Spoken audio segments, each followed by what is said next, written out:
Hello students, आज के इस वीडियो में हम लोग बायोलॉजी के क्लास 12 के सैम्पल पेपर का सेकेंड पार्ट हम लोग डिस्कस करेंगे। लास्ट वीडियो में हम लोगों ने सेक्शन ए ऑलरेडी डिस्कस कर लिया था। अब आज के इस वीडियो में हम लोग सेक्शन बी को डिस्कस करने वाले हैं। आप लोग अवेयर है the section B carries questions, each question of the 2 marks.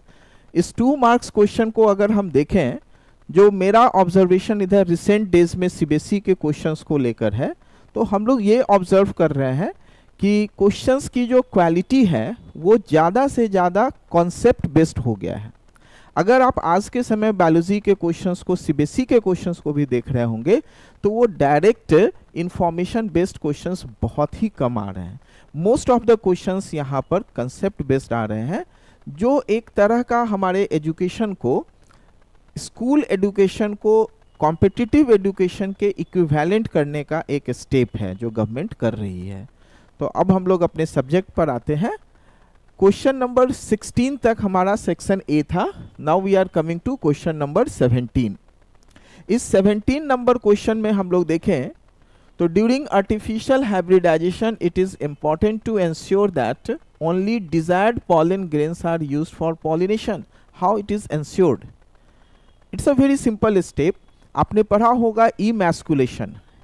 Emasculation को हम डिफाइन ही करते हैं कि it is removal of anther from a bisexual flower to make it unisexual female. Anther को हमने कट किया एक फ्लावर में और दूसरे फ्लावर से हमने पॉलन को लिया और इस स्टिग्मा के ऊपर हम डस्टिंग करते हैं। तो इमैस्कुलेशन ही वो प्रोसेस है जिससे हम इंश्योर करते हैं कि जिस प्लांट, दो प्लांट के बीच में हमें आर्टिफिशियल हाइब्रिडाइजेशन करना है, उन्हीं के बीच में ये हो। तो यहाँ पर हम लोग इमैस्कुलेशन को डिफाइन करेंगे और इस चीज़ को एक्सप्लेन कर देंगे। इसका जो सेकेंड पार्ट आ रहा है और के रूप में कि either you have to answer this और दिस। तो इस सेकेंड पार्ट में अगर आप देखें तो इस क्वेश्चन में हम लोग देख रहे होंगे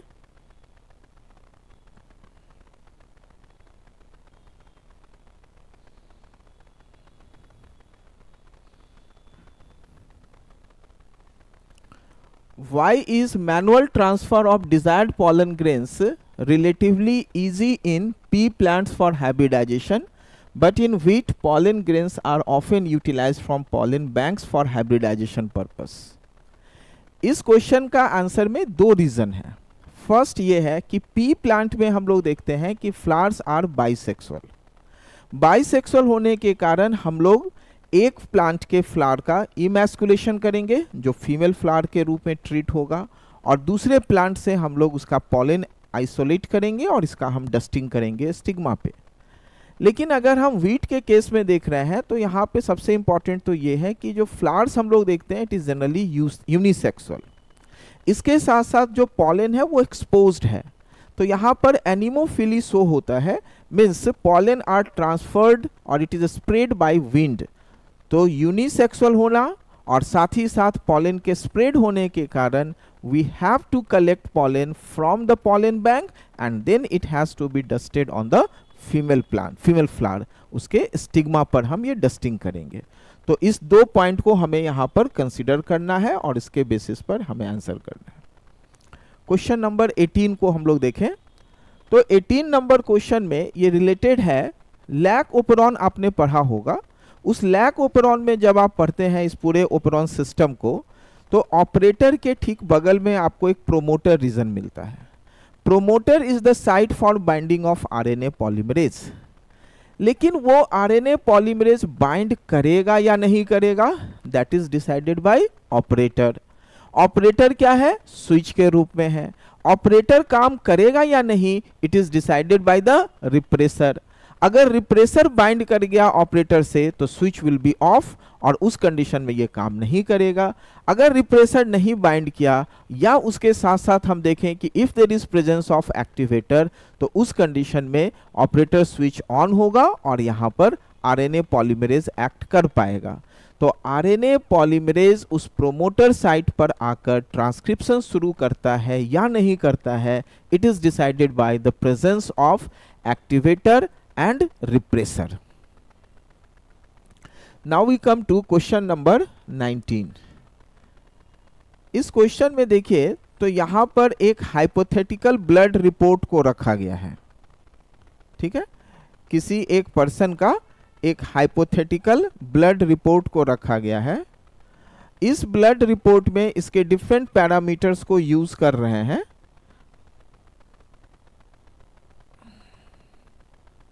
इस पैरामीटर को देखकर हम लोगों को यह बताना है कि विच डिफेंस मैकेनिज्म और immunity is affected and state how this defence mechanism provides immunity.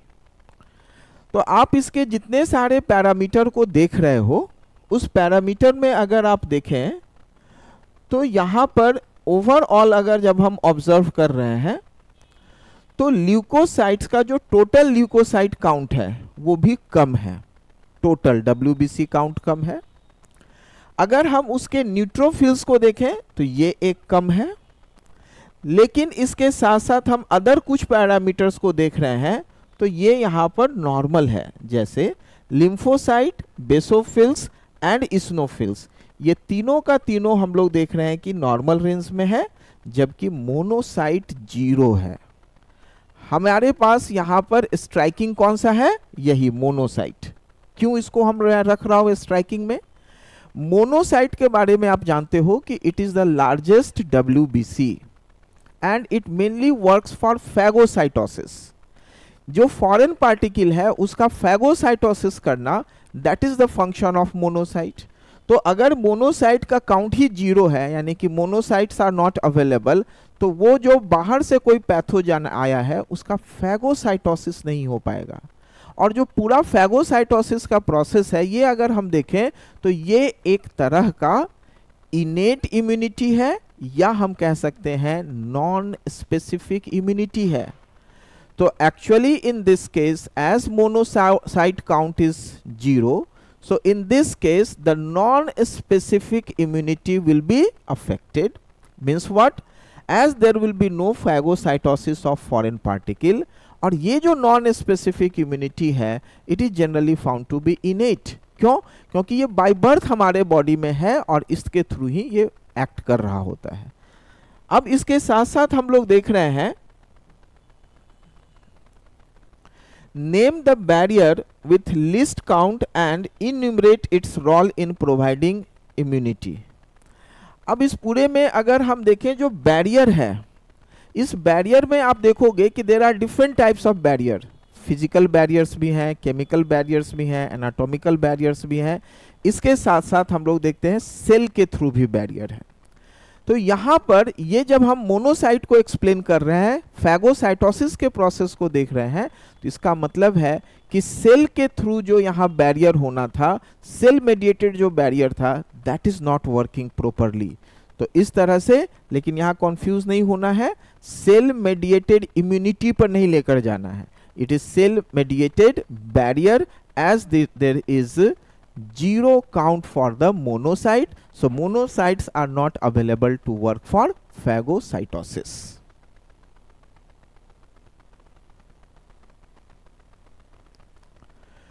Question number 20 को देखते हैं। A cheese maker claims to be a biotechnologist. How will you support the same?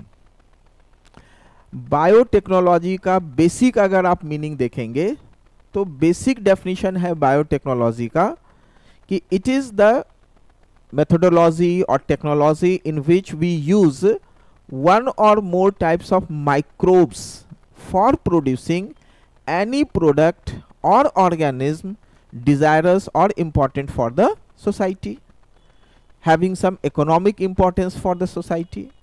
तो इस कंडीशन में अगर आप देखो तो चीज मेकिंग का प्रोसेस क्या है, फर्मेंटेशन का है।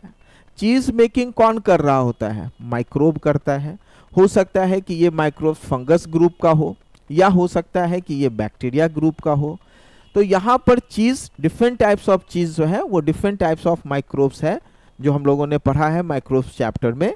तो यहाँ पर ये आइदर फंगस हो या बैक्टीरिया हो, दोनों माइक्रोब है।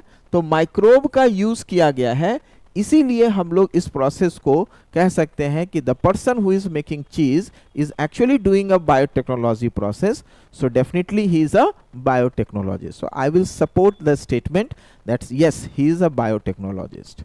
यहाँ एक और पॉइंट हम लोग याद रखेंगे, alcohol making is the oldest biotechnological process. हो सकता है बायोटेक्नोलॉजी का तो अभी हम लोग देख रहे हैं इन्वेंशन हुआ रिसेंटली, लेकिन सोसाइटी में इसका यूज पहले से है. तो अल्कोहल मेकिंग में भी हम क्या देखते हैं, ईस्ट का यूज हो रहा है, सैक्रोमाइसिस सेरेविसी, वो क्या है, एक माइक्रोब है और उसका यूज करके एक प्रोडक्ट बना alcohol which is having medicinal value. तो इस तरह से alcohol making is the oldest biotechnological process. Cheese making is also a biotechnology. Why does the insertional inactivation method to detect recombinant DNA is preferred to antibiotic resistance procedure?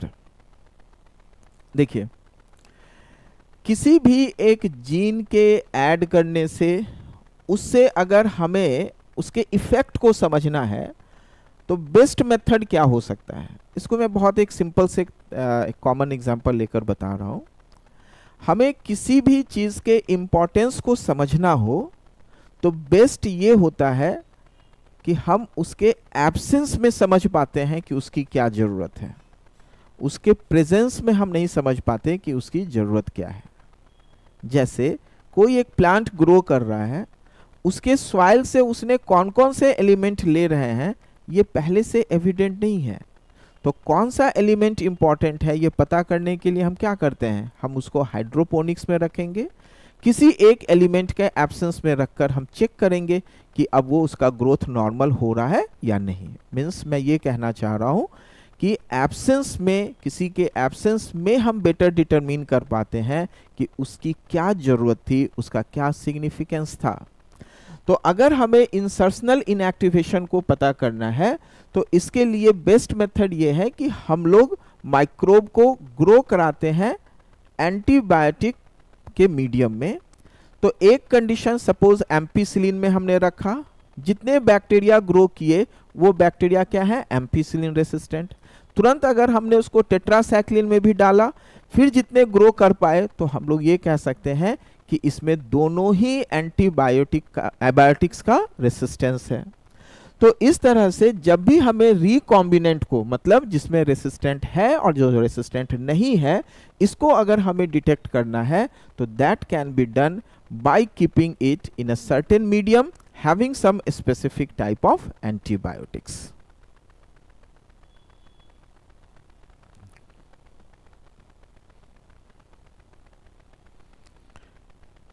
देखिए, ये दो condition ले रहा है. ये क्वेश्चन रिलेटेड है आपका इससे, इकोलॉजिकल पिरामिड ऑफ बायोमास. तो जब भी हम लोग देखें तो पिरामिड हम जब स्टडी करते हैं इकोलॉजिकल पिरामिड, तो pyramid of biomass, pyramid of number, pyramid of energy. इस क्वेश्चन में हमें सिर्फ पिरामिड ऑफ बायोमास को कंसीडर करना है. देखो, ये जो पहला शो कर रहा है कि यहाँ पर बहुत ज़्यादा है, उससे कम हुआ, उससे कम, उससे कम. तो इससे हम क्या समझ रहे हैं कि जो पहले हम लोग प्रोड्यूसर है उसका बायोमास सबसे ज़्यादा, उससे कम प्राइमरी कंज्यूमर, उससे कम सेकेंडरी कंज्यूमर, उससे भी कम टर्शरी कंज्यूमर. तो ये कॉमन कोई भी एक ग्रेजिंग फूड चेन अगर आप देखोगे तो in that you can find it. लेकिन इस केस में देखिए, प्राइमरी पीपी प्राइमरी प्रोड्यूसर, जबकि प्रोड्यूसर के लिए हम लोग सिर्फ प्रोड्यूसर टर्म यूज करते हैं, प्राइमरी और सेकेंडरी प्रोड्यूसर नहीं होता है. तो प्रोड्यूसर और ये प्राइमरी कंज्यूमर, इन दोनों में हम देख रहे हैं कि प्रोड्यूसर से ज़्यादा हो गया है कंज्यूमर का है बायोमास. तो ये कहाँ पॉसिबल है? It is possible in aquatic ecosystem. Suppose there is a pond, in that pond there is presence of phytoplanktons. तो उस पूरे पॉन्ड के अगर आप फाइटोप्लैंक्टन्स को ले लो और उस पर जो फीड कर रहा है जू प्लैंक्टन, इन दोनों के बायोमास को देखोगे तो फाइटोप्लैंक्टन का बायोमास कम होगा इन कंपैरिजन टू जू प्लैंक्टन. तो इसीलिए हमें वहां पर इन्वर्टेड पिरामिड ऑफ बायोमास मिलता है. It is an example of inverted pyramid of biomass. और ये हम लोग देख रहे हैं, it is an example of upright pyramid of biomass. तो grazing food chain and it is in the aquatic food chain of any pond ecosystem. Second है construct an ideal pyramid of energy if 2 lakh joules of sunlight are available. तो जब भी आप इसको बनाएंगे तो हम लोग एक बेसिक पॉइंट जानते हैं कि pyramid of energy is always found to be upright.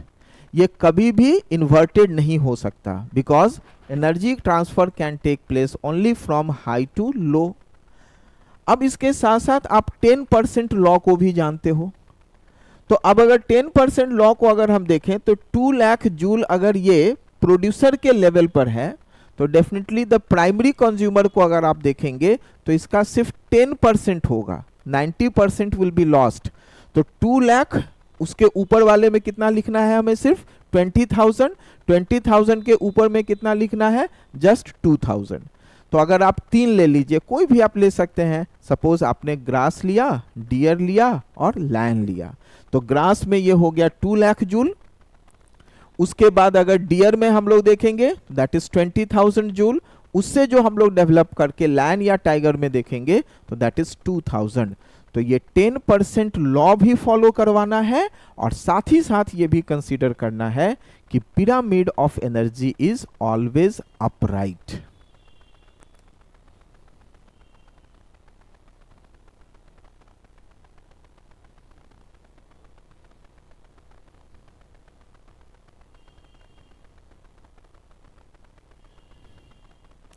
तो इस तरह से हम लोग क्वेश्चन यहां पर, ये था बी सेक्शन के जितने सारे क्वेश्चंस हैं ये हम लोगों ने यहाँ पे किए हैं.